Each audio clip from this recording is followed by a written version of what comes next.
Here we go. Well, welcome back everybody to our World Creativity and Innovation Week event. We are on day 3 and I'm very happy and excited to announce our next guest.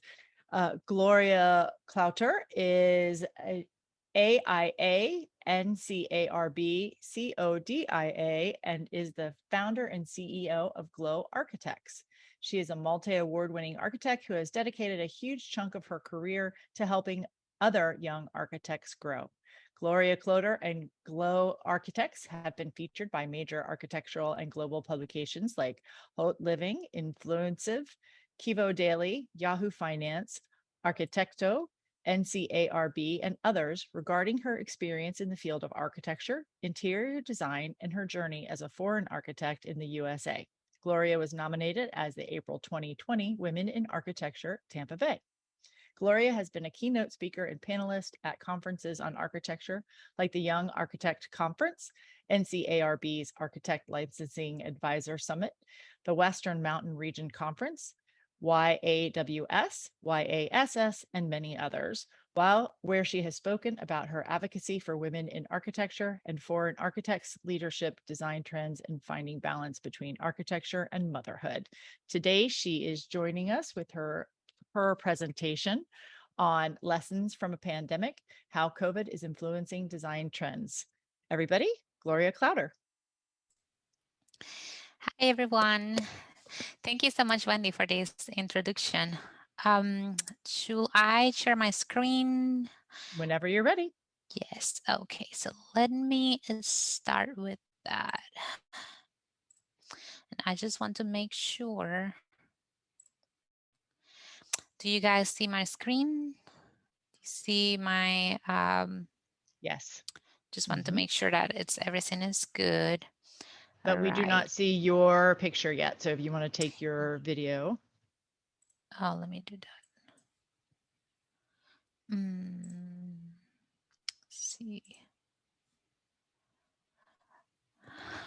You may have to do that before you actually share your screen. So you may have to, if you want to have yourself showing while you're speaking. Let me do that. Yes, let me do that. So go ahead and start your video. It was not letting me do it. There you go. Yep. Hello. Sometimes it's tricky with that share screen. All right, ma'am, you are now share your screen and you're ready to go. All right. Okay. So thank you so much, everybody, for being here. I really appreciate your time.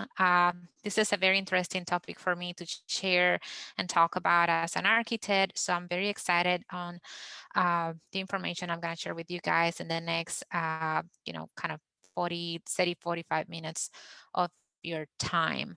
I want to start with just kind of going a little bit over of some of the topics we're going to cover in today's presentation. And I want to talk with you about why design matters in case, you're not maybe directly someone that is working within the AC industry, architecture, engineering, construction industry. I want to talk about how COVID has impacted our industry and the way we design, the changes we've seen through the pandemic, and then after understanding a little bit of the consequences that we've experienced in that matter, then I'm going to go over on some of the things that I've been seeing in the influence that COVID has been having in our industry with trends and color, how the way we design homes is changing, technology that is being applied in kitchens, in other areas of our home, the need of that connection with outdoor areas, and bringing the nature out from the outside to the inside, and some tips and tricks on or things to think about when we're designing for inner peace and mental health. So just a little bit about myself before we dive into the presentation. So as Wendy presented me, I'm Gloria Kloter. I am an architect based in Tampa. If you see here to the right, I am an archimom. I like to call myself that way because I think it's hard for me to split both words. So I'm an architect and a mom, and those are my main roles as a woman right now and as a professional. I found Glow Architects, and I am an advocate for women in architecture, foreign architects, as I am originally from the Dominican Republic. I am the architect licensing advisor for the state of Florida through AI Florida, and I mentor a lot of foreign architects that are in the process of getting their license here in the United States. Um, so let's talk about why design matters. I will like if Wendy can give me a little bit of help on these. If you guys can type in the chat or question box, I just want to make sure you guys are here and that you know how to use the Q&A. Um, if you can please type why do you think design matters and maybe put your name and where you're coming from so we can kind of have an idea of that. Let me see So- this chat. I need to open the chat. Yeah, I was gonna say, do you need me to do that for you, Gloria? I'm happy to do that for you. That will be great if you can even read it because I'm having a hard time kind of having all the screens open. Um, That that's totally fine. And so just to let you know, the sometimes people don't put stuff in the chat. So just okay. we'll just go with that. But Uh, let's see. okay. What was the question Well, that you wanted folks to ask? is why design matters. I think it's important to talk about this part real quick because we don't realize of how design influence on the way people feel in a space. As designers, and I can go directly to the answer. Actually, is it's about the power that we have as architects and designers. We can. Um, we can really influence on many things and we have a power to make it or break it in a way. I'm seeing some of the answers here. It says it matters because it affects the mood. Design matters because there is a flow to the living space that can impact life. In our house, there is no connection between the house and the backyard. So these are great answers. Thank you guys for sharing these. I do feel that one of the things is the power of design. There's so much power in design. And I think we as designers have the power to make an impact in people's life through the design we do. And that impact can be positive or negative. So that's the part I want to bring up to the attention in this presentation is how can we make a positive impact in the life of those we serve through our services as designers, because this can really affect people's lives. Just a second question to kind of get a little bit of interaction with you guys again is how do you feel that COVID changed the way you use your home? And this is just a little bit of insight from your own experience on how it has changed. I can start in how it changed mine, and I think this applies to many people, but working from home is one of the major things we've seen. A lot of people that has bigger families had to also have kids at home while they were studying and then having to work themselves and still take care of household tasks. So there was a lot going on, especially when we were still in lockdowns. Some of the lockdowns, especially in the United States, are not really happening right as of right now, but it is still happening in other countries. And I have a friend that still lives in Paris, and it's still happening there. So it's just kind of interesting to see this part. So let's see. Let me read some of the answers that I have here. Generally, we're in the house more. Yeah, so using the house more than before. It's one of the scenes. Our dining room turned into an office space for adults. So the multitasking part is there. The family room is the school room from 7:15 a.m. until 2. So yeah, using spaces for different use. That's pretty common, and that's one of the things we've seen. So we're gonna talk about this in the presentation. Um, so pretty much that, everything from home. Um, let me see. One of the answers here says, I'm having a Girl Scout meeting in my house because the school can no longer host them. So see, that's interesting too. Some of the homes now are actually serving to be the space for community gatherings that used to happen in, public spaces that are for one reason or another are not available right now. So that's another thing. It's not only sometimes about hosting things for our own family, but for the community. So thank you for sharing that.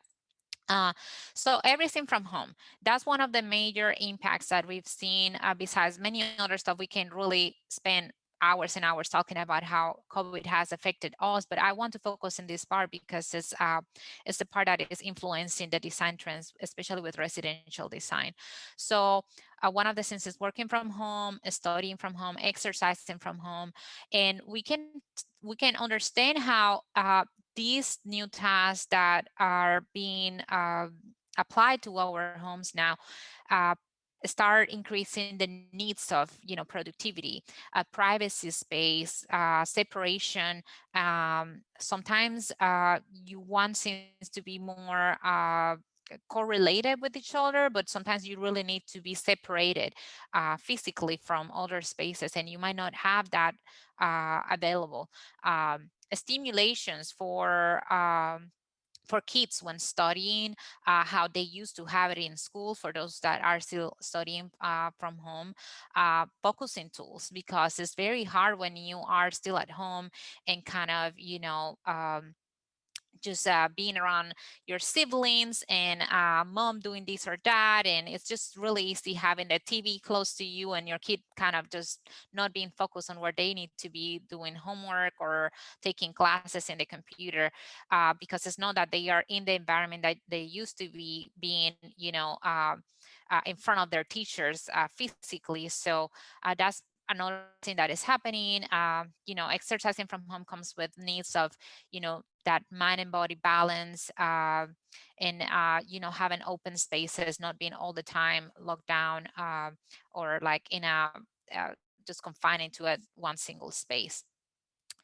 um, I wanted to put a little bit of data. There's so much data you guys can find, and I know most of us are aware of this, but the whole COVID scene, especially with the lockdown, affected a lot of mental health. And there's some studies that came out. This one I'm presenting. It's from the Commonwealth Fund, but there's also one from the CDC, where they talk about how a lot of people reported having struggles with mental health, increasing substance use, elevated suicidal thoughts. So it's pretty serious stuff. And I think the part of just being restricted from going out, seeing family, having a social life, being outside, and many other things that came with those lockdowns really affected many people. So how can we help as designers? How can we do something about it? In the, let's say this will happen again, then maybe lockdowns will come again, especially in the United States. Again, there's other countries that still have it. But how can we help for preventing people suffer this much when they are restricted? There's still situations here, let's say in Florida, where we have like assisted living facilities that family members are not able to visit their families that are in these assisted living facilities because they're taking care of the elderly. So it's just thinking about of that, like there's still people that are being affected by these lockdowns and these kind of restrictions and social distancing. So how can we think outside of the box as designers and architects to have some sort of a balance in the middle of situations that are not really normal, because we keep calling this like the new normal, but this is not normal for anybody, and we're just trying to find ways to have a balance until things really go back to real normal. So Color trends. Let's talk about that. Color is one of the things that I saw, this year had something to say about what is happening around the world, and how people are being affected mentally with the COVID pandemic and with the lockdowns. So the two Pantone colors of the year are illuminating and ultimate grade. Illuminating is a jello shade, and ultimate grade is kind of like a very basic gray that they chose. So I want to talk about a little bit of these. The Pantone colors usually are selecting every year a color of the year. Usually it's just one. I think, if I'm not mistaken, they've only done these about putting two together a couple of years ago, and it was when they were trying to voice out the gender equality. So they blended like a shade of blue and a shade of pink. But I think that was the only time, because every year has been just one color. But this year, the executive director and the vice president of Pantone gave an interview to the New York Times, and they explained how they felt that they needed to voice the need of us understanding that one single unit of anything wouldn't be enough to solve anything that is happening. That we needed each other, that we needed others, that it was a combined effort that needed to happen in order to solve what was going on. And I found that very interesting, because the way they addressed that thought was by making two colors to be the colors of the year, and then they put a very bright jello and the gray in a way of representing what they call the light at the end of the tunnel. The gray is kind of representing the tunnel, how times were, especially in 2020, the things that are still happening in 2020 first, and with everything happening with some countries opening up, some people being able to travel again, some of the vaccines coming out and people being able to get it, et cetera, et cetera.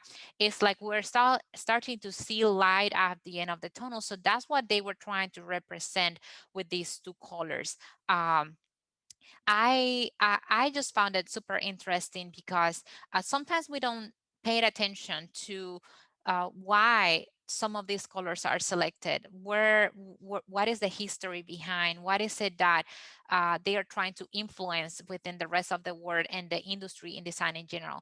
Because every time they come with the color out, it affects everything. It affects how Nikes produce their sneakers, how furniture starts coming out with new colors for their upholstery and all that kind of things, how paints for our homes, Sher Williams and many other manufacturers on paints come with colors. It's all influence for these type of things. So I found interesting how COVID influenced so much in the decision making from Pantone to select uh, this year's colors of the year.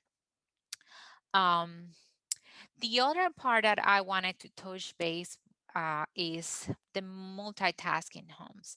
Um, some of you express how your home and the way you use your home was affected by COVID, kind of having to have your kids studying from home, and how some spaces that were designated for a particular use before now are the study room for them, or the office space for some of you guys. So I think this comes with the word of adaptability. One of the needs that we have, it's how to make our homes um, flexible and adaptable to these changes and to the needs of more space that we didn't need before. So one of the things that have came this year is this system adapt AD-APT by Woods Bagot. They are a firm that I believe they're based in Australia, if I'm not mistaken. they have these panels that are flexible and uh, it's like an answer to this need because it allows um, people to change drastically the layout, the space planning of their home in one single day. So I wanted to share with you some of these renders that they share on what they're thinking and how these panels of Adad work. So the first one I'm showing here is the day mode arrangement, which provides a very generous living room and dining room area. You can see here in the center the very spacious living room, but you can see here how there is a space for an office that is completely separated from the rest of the space. So someone can be doing whatever here, and then someone can have some privacy if needed, which some of us might not have it. Some of the higher end homes usually will have at least one space or den for as an office, but a lot of homes don't have it, especially if you have a home that was built like many years ago. You might not have it in your home, and this is now a must in every home. So let's see the next layout that they have. This is the night mode arrangement. It kind of comprise or kind of compress the living room, and it's making the master suite and bedrooms just bigger. So you can see here how that office that was before, if I go uh, back, I don't know if it will let me, probably will. Yes, it was an office, and they transformed that idea to be, no longer an office, but a bedroom, and then the panels just are pushed away to make the living room smaller, and then you can use the space. It's just a solution for smaller spaces, but it's the part of adaptability and flexibility that today's home is needing based on what happened with the COVID. One of the last arrangements they showed is the play mode, where the space can be transformed and have a wider area for kids to play and family to get together and socialize with each other. So here everything is hidden.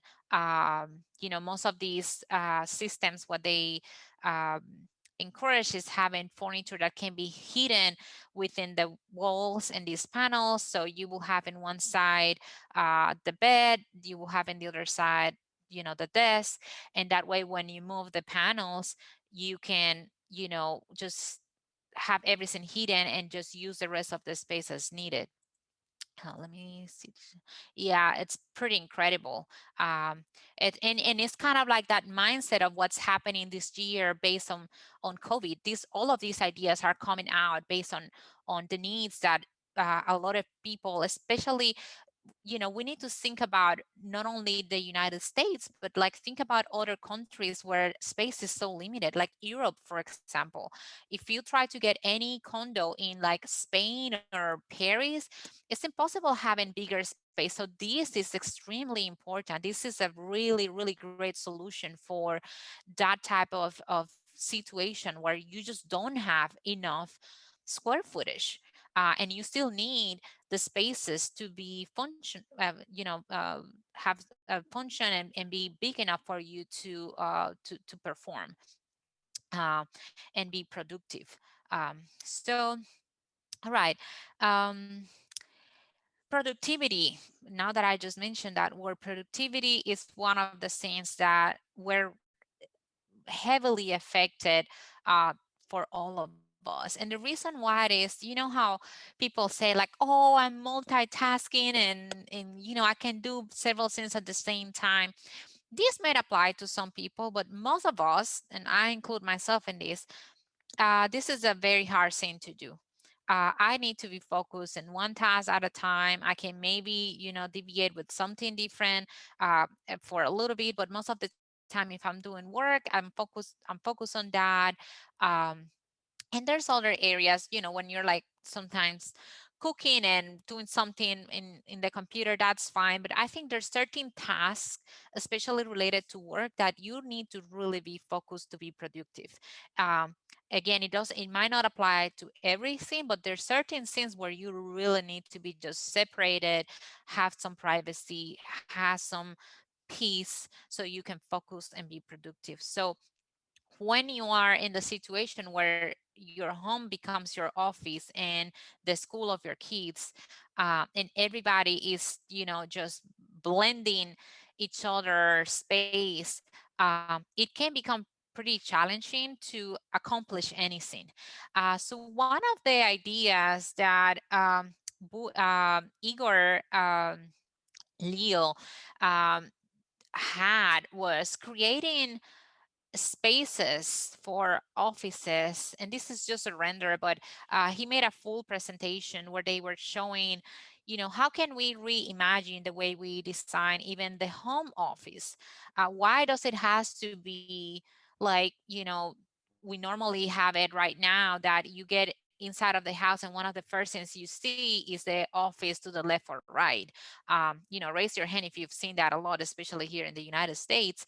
That's kind of like a common practice, right? So the way he was approaching this is, what if we think about it differently? Because right now, that's not even optimal for some of us that have to work from home. How can we separate the space in a way that we feel we're still going to work, we're having a private space to work, we're having privacy and tranquility to focus and to be productive, but still be at home? So he was thinking of ways of maybe doing something in your backyard area, that you just walk outside of the house, cross your backyard and get into that space like a separate detached building, something maybe underground, which is what he's showing here, kind of like simulating that you will have, the house somewhere on top of these. But he was just trying to show the section of it.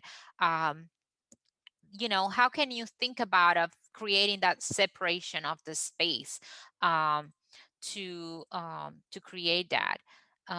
So okay, hand raise. Let's see, Brendan, can you type what you wanted to maybe participate? Brendan,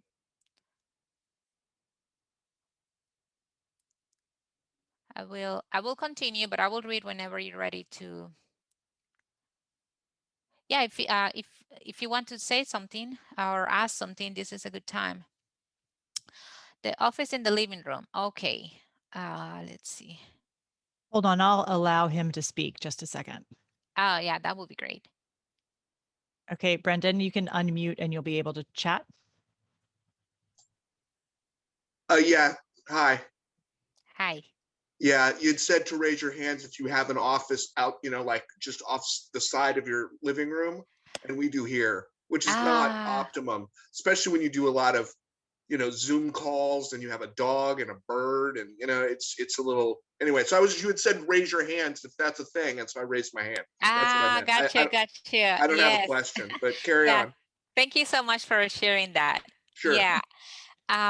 So yeah, that's the thing that, and Brendan brought a great point that I probably didn't stress enough or explain kind of more clearly. That's a great example, Brendan, on how um, it's not only about us, sharing spaces with our family members, spouses or kids, whoever it is, maybe elderly parents that live with us, but also our pets. They they're part of the family too, and they can be pretty noisy. So it is part of the whole ecosystem that we have now in our homes.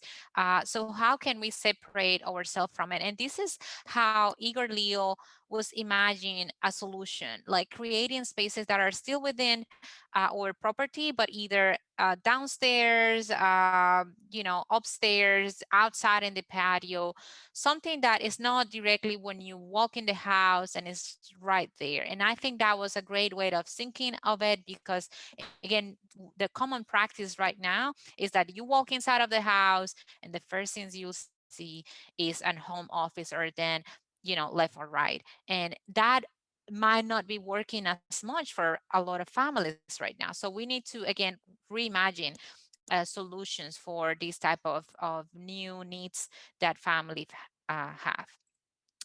So Next topic is high technology, high tech kitchens, you know, and what's going on with that. I am fascinated with the things that have come to light heavily this year. Some of these technologies have been around for a while, but I feel nobody was really paying attention to it. No, nobody. That's kind of very general, but a lot of people were really not paying attention to it because a lot of people just didn't feel the need of expending the extra money, because obviously this comes with a price. And they can be really costly sometimes, but it depends on what your needs are. That's what the balance goes. One of the things that I've noticed is that a lot of new kitchens a couple of years ago were kind of somewhat ignoring have big pantries. A lot of people were, kind of like, yeah, I need a pantry, but I'm okay with, maybe 24 inches, 30 inches pantry, this or that. We go to the groceries every week. And some kitchens didn't even necessarily have a formal one. I don't know if you noticed that, but some of the really modern kitchens were not even considering the pantries at all, which was pretty shocking to me because I need pantries. But one of the things I've noticed, we went out to some of the home builders around my area where I live here in Tampa, and they were saying how a lot of the families that were building new homes were asking for bigger pantries. And the reason why is because some of them were not really going to the grocery stores as much. And this again, if I go to other countries where the lockdowns are happening, this is another great example of how the mindset shift and change. We were able to, you know, have access to groceries so easily, and then this happened, and then seeing change. I mean, we all went through the whole crisis with not finding toilet paper. I mean, uh, you know what I'm talking about. Um, but it's just it has been just quite revealing talking to builders around the area and understanding that families are actually asking now. I not only need a pantry, I'm not willing to sacrifice it, which was happening a lot, believe it or not. But now is I really need a big pantry because I'm not going to the groceries as much as I was. So that's an interesting approach. Anything that can be voice activated between fixtures and appliances, light fixtures, anything related to smart technology for fixtures like your refrigerator, your microwave, your even your oven. I don't know if you guys are familiar with kitchen hubs, but that's one of the things that are being implemented a lot with newer homes now. That again, this is technology that was existing before. It wasn't really I guess appreciated as much as it is now. So this allows people having a screen that is smart, and it connects everything in your kitchen, and it allows you to be doing several tasks while you're in the kitchen. So you can be cooking while having a TV, a movie, sorry, in the screen. You can monitor things like the expiration date of your food. You can create grocery lists in these touch screens. That some of these you can see this refrigerator. I'm not sure of the brand in the specific picture I chose, but um, some of the brands that you might find at Samsung, I think LG has some of these kitchen hubs where it's like a touch screen inside of the refrigerator, and you get to just plan everything. You can create to-do lists for your family there, and it's so many things can get connected with Google assistants like Alexa, for example.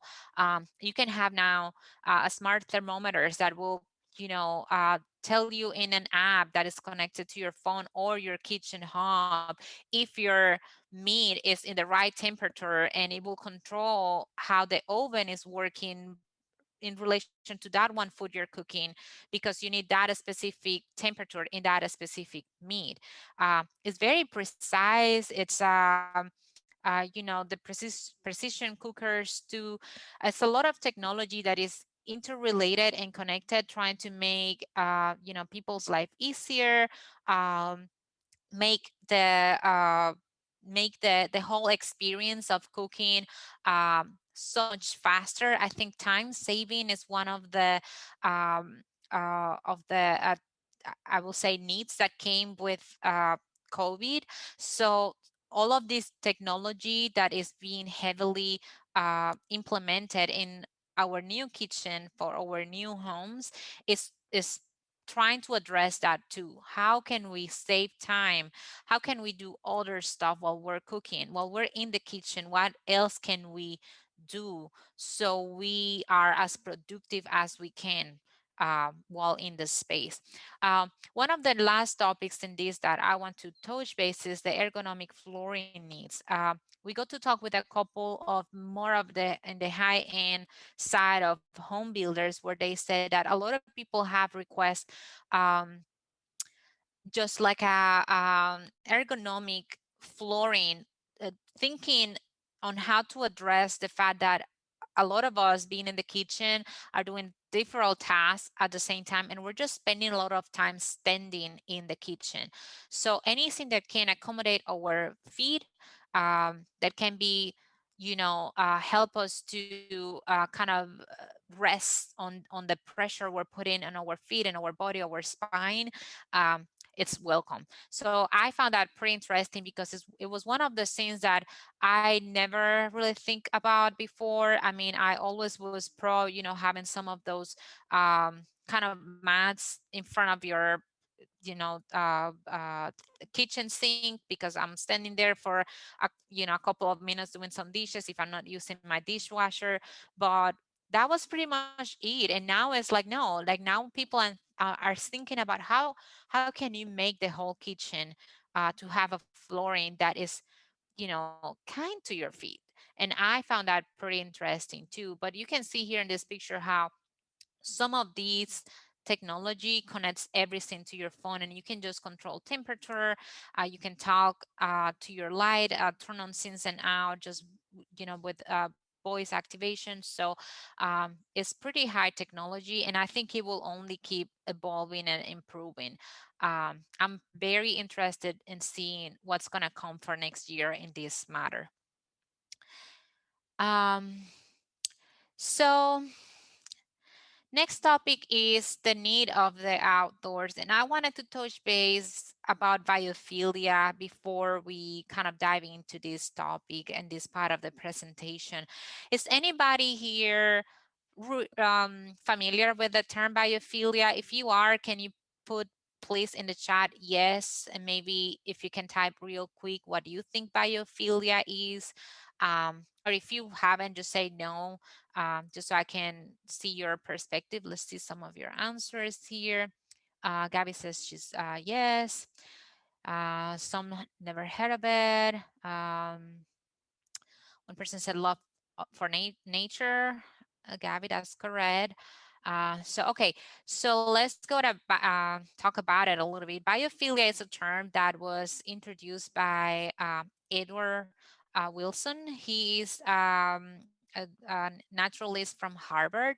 He has a full book about it. It's quite interesting. I took a couple of classes some time ago, and the whole topic fascinated me because it is talking about how it's part of human nature to have a need to be close to natural elements, nature in general, greens, you know um, and why it is important, how these being around uh, nature help us heal, help us to have balance, mental health, and influence on so many levels of that well-being of a person.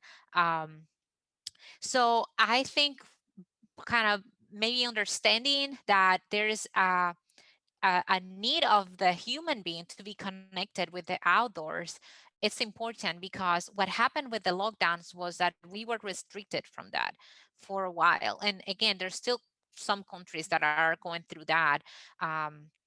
So how, if you think about that, it's a part of our you know human being nature to need to be in connection with natural elements. how how that affects us when we're not connected to it, and when we're being forced to not have any contact with the outdoors. So one of the things that came out with COVID, and for us as designers, is thinking, if in the future something like this repeats, how can we provide with that biophilia needs that human has? How can we integrate the outdoors to the inside, so people still have some connection um, with the outdoors inside of their homes? So some of the things that we've have been listening a lot with other designers and especially architects is uh, the creation of private outdoor areas. And the thing is, um, when you think about outdoors, some people might think, well, you just need to go to a park and you're in the outdoors. Like, why do you necessarily need, a backyard or something? And this is a solution that it might be very simple, especially if you live in a single family home that has some space in their law to, provide with like a front yard or a backyard. But this doesn't necessarily applies to multi-families. People that lives in condos and apartments most of the time don't even have like a real balcony, to give you an example. So this is the part of the thinking of how can we change that? How can we create spaces that if we ever have to be confined to uh, a space or our own, you know, um, residents, how can we still have some access to an outdoor area that is still private, that we can share with ourselves or our families, our kids, and not necessarily have to be around other people that are part of a public that we might be restricted to be around for whatever reason. In this case was the pandemic, but we're just kind of thinking ahead. So that's one of the things we believe that this is a conversation that um, might come to for us as architects to maybe bring to major situations like maybe trying to find a way to implement this type of needs to the building codes in the United States, and understanding that is a need that should be part of the design thinking because it's addressing a problem. So that's the conversation I'm seeing so far. um, so let's see. One of the things with on how to bring the outdoors to the inside is this part of, using transparency to integrate the outdoors with the inside. It sounds like pretty obvious, but there is a lot of economical issues in the decision making when designing. A lot of the homes might be okay with just having one single window in a room. And if it's small, some people don't even care about it. And we talk a lot about, when we go back to that biophilia, that connection with the outdoors means having really wider transparency to connect the outside with the inside, but also to bring in natural light. Natural light and having access to natural light, there's many studies out there that talk about how even in assisted living facilities, having access to natural light helps patients to heal.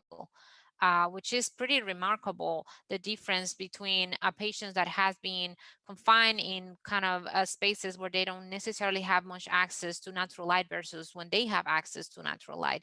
So that's interesting to see too, is the part of prioritizing um, um, uh, natural light. Let me read real quick the chat because I see a couple of things going on. One of my friend's homes, there is a tree in an area in the middle of her house that was enclosed by glass and open to the sky. And it's something that I've never seen before. And see, that's another thing too. Sometimes as designers, we just think about, okay, this tree is right in the middle. We're just gonna cut it off and build, where the tree was. But I think the approach now is way more friendly about nature and understanding. Is there a way we can work around it? Is there a way we can work around it because it brings something, it adds value to our mental health and inner peace. So I found that very interesting too. Here's some ways of how we can bring nature and natural elements to the inside in our interiors. You can bring greens, you know, natural plants. You can add some natural elements to your flooring and walls, like coverings with stone or wood if possible. um, but you can have elements like this, just simple. It doesn't necessarily have to have the exact nature that you're bringing, but just something that evokes nature helps too. One of the classes I took about biophilia, the teacher, I remember because I found it pretty funny, but she was saying all the time, faux nature is better than no nature. And this is a motto to keep in mind. If you're not able as a designer or as a homeowner to have, uh, you know, uh, real nature elements, real natural materials, um, you can always use some fall ones that help you to mentally connect with nature. And it's always better going with the natural elements, natural materials.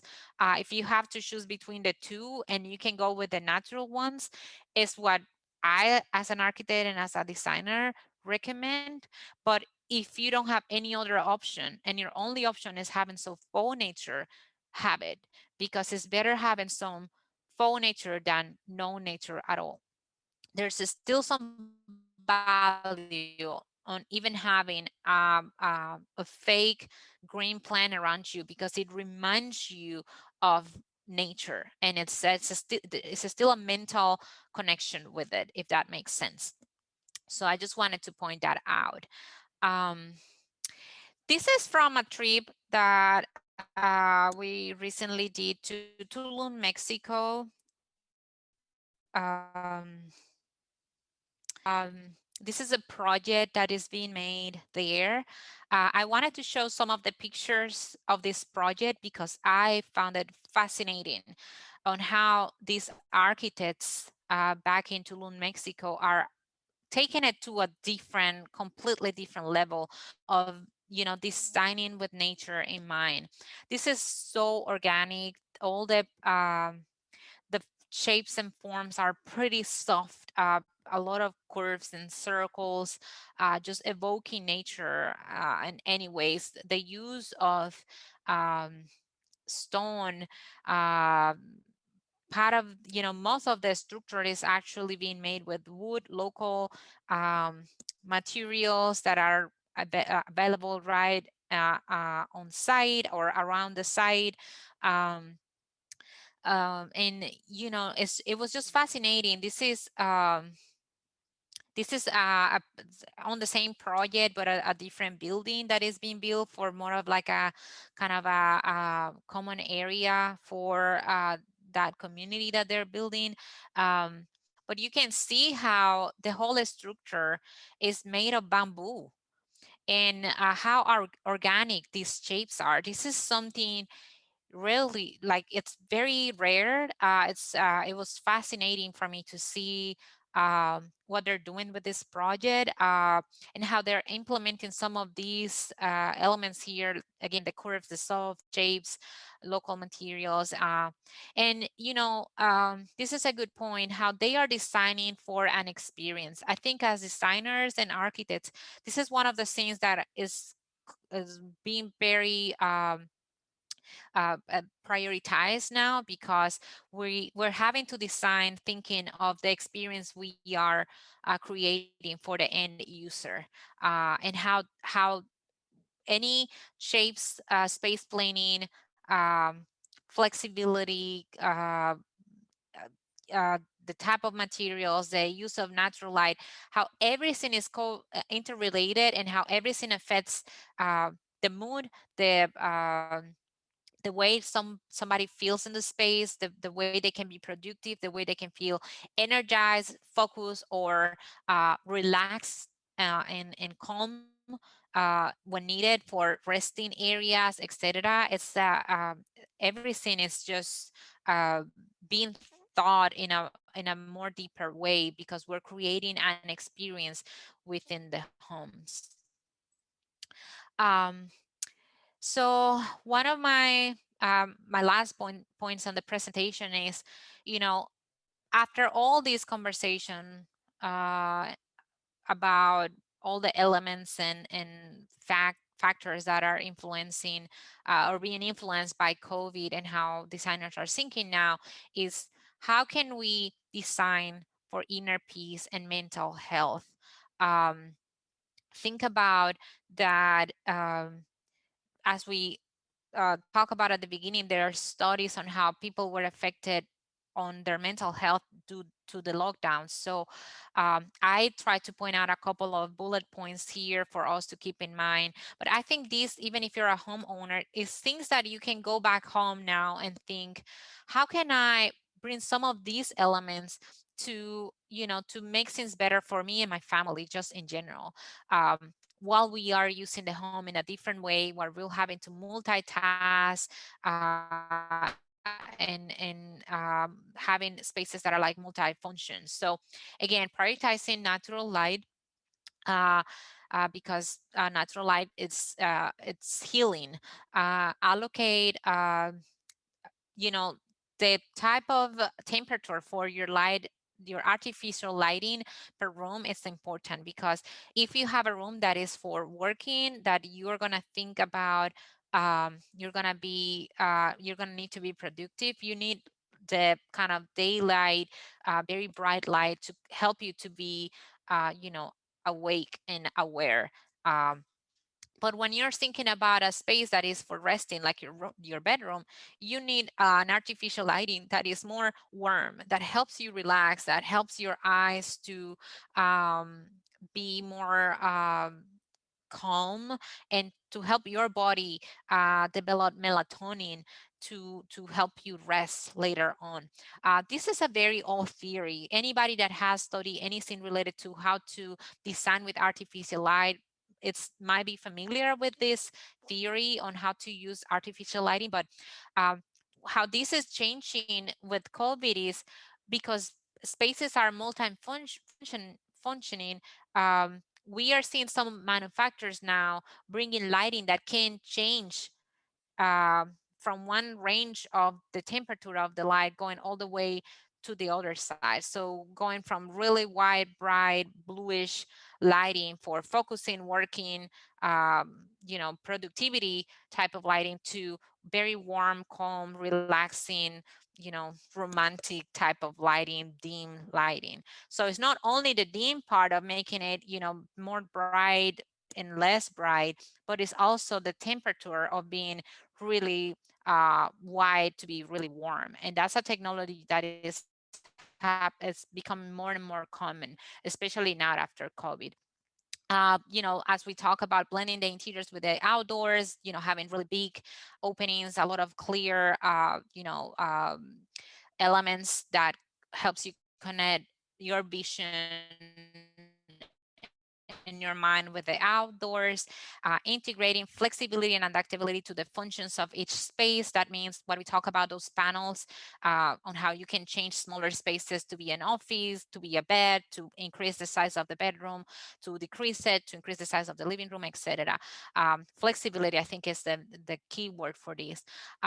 Separation. I mean, we all love our open floor plan. It's something that has been, the boom for many years.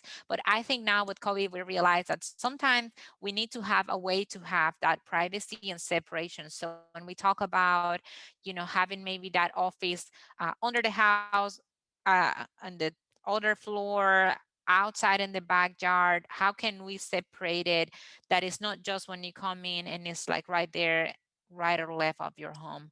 And you're considering smart technology, as we were speaking, with the kitchen, appliance, and how everything is interconnecting with your phone, that you can do everything touchless,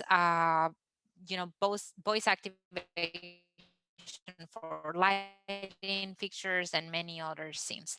So I think we're hitting the time for finishing the presentation. So I want to leave a little bit of a couple of minutes. I think we have like maybe 5 minutes for Q&As, but I want to kind of leave the some room for that. And as we go over the Q&A, I want to leave here ways to connect with me. Please, please, please, please follow me, contact me on Instagram, Twitter, Facebook, LinkedIn. Here's some of my handles if you want to reach out for anything. I am a total open book. I mentor a lot of foreign architects with their licensing, but also I do a lot with design related to my business, Glow Architects. So if you have any questions about this presentation, please reach out. So let's see. I see there's one question. It says, what are some architectural breakthroughs that you plan to use in the new workspace culture? Trying to understand. Let me see. Architectural breakthroughs.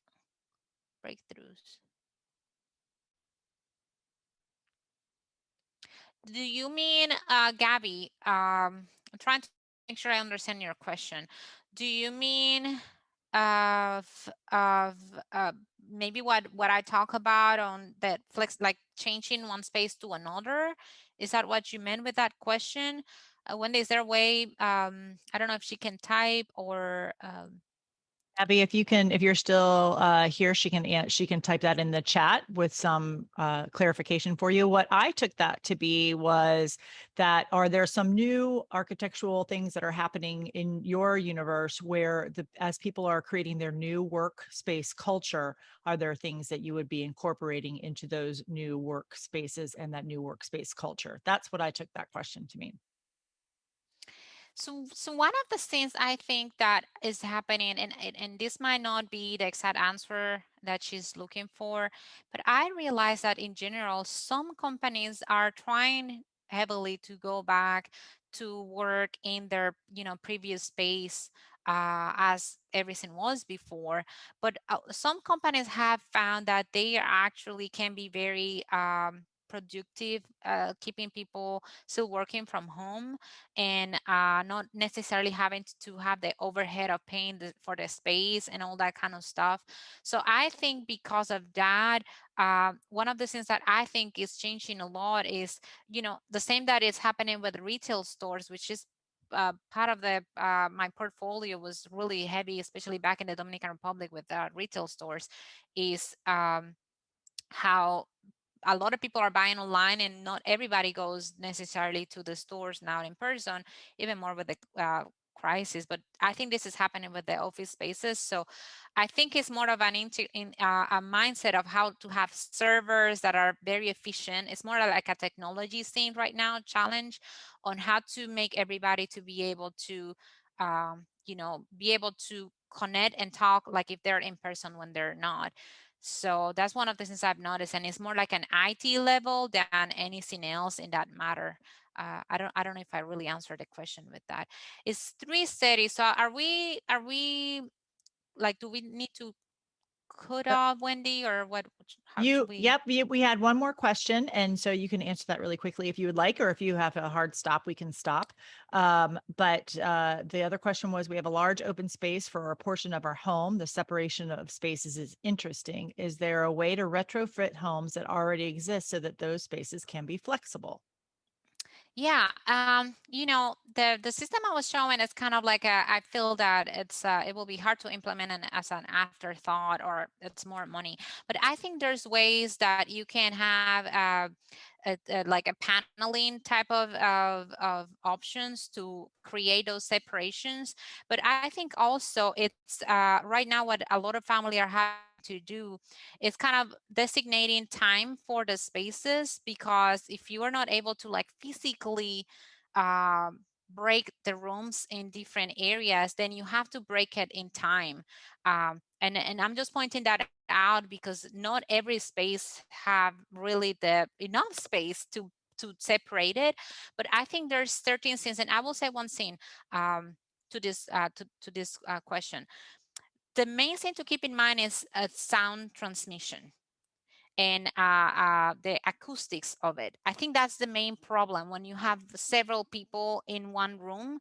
And I think integrating, even if you integrate something that just physically separated is not as much, if you have a lot of cushion around, things that will absorb that sound will help a lot for you to feel really separated from the other person. I think that's one of the biggest challenges that a lot of people have, is the sound transmission and the acoustics bouncing back and forwards in between. So using bring carpet rugs to your space, a lot of cushions, a lot of pillows, and anything that you can put in the ceiling that can absorb, anything that can absorb sound will definitely help. And so interesting too, Gloria. I'm a podcaster, and so we all podcast out of our rooms these days, or your closet. With the big podcasters always start in their closets because it deafens the sound a little bit.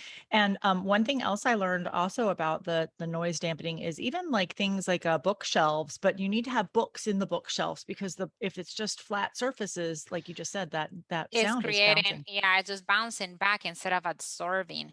But I think a lot of people don't realize that they can even use wall art that absorbs. There's so many options for that right now, that you can have a lot of wall art around your walls. And there's some curtains that have sound absorption properties too. So try to do a little bit of research of anything that will absorb sound, because it's really going to help with that multi-function spaces. I think that's the main issue. Absolutely. So, and this was such a great presentation, Gloria. Thank you so much for spending your time with us today. It was so interesting. I love seeing all the different things going on and hearing about all the smart technology ideas. It's so interesting the way that our world and universe are moving, and it'll be interesting to see how spaces are redefined after we come out of COVID and get back to whatever our new normal is. I say new normal because we don't know what that's going to look like. Yeah. So very Thank you so interesting. much for having me. This was great. Absolutely. We did have one other question, but I'm going to let Gabby had asked something else. Gabby, these are Gloria's, obviously, her information. You can reach out to her directly if you had any other questions, or if anybody else has any questions, please feel free to reach out to Gloria. Did I say, yeah, Gloria, and directly, and she'll be able to answer any questions for you. Again, Gloria, thank you so much for spending your day with us and giving Thank us you this so much, amazing. Wendy. Thank you. You guys have Thanks. a good day. Have a great day. Bye-bye. Bye-bye. Okay. So, wow, that was so interesting. I loved also seeing the different things they were doing in Mexico with the different textures and things. So very cool. So Gloria had all her information up there for you to get in contact with her. If you have any questions or information, please feel free to reach out to her. We're going to take a quick break. We'll be back at 4:00 with our final presentation of the day. Also, don't always love to remember to thank our sponsors, Haggerty and Haggerty Digital Services, as well as My Favorite Art Place, for sponsoring this amazing event for us. And so we will see you back here at 4:00.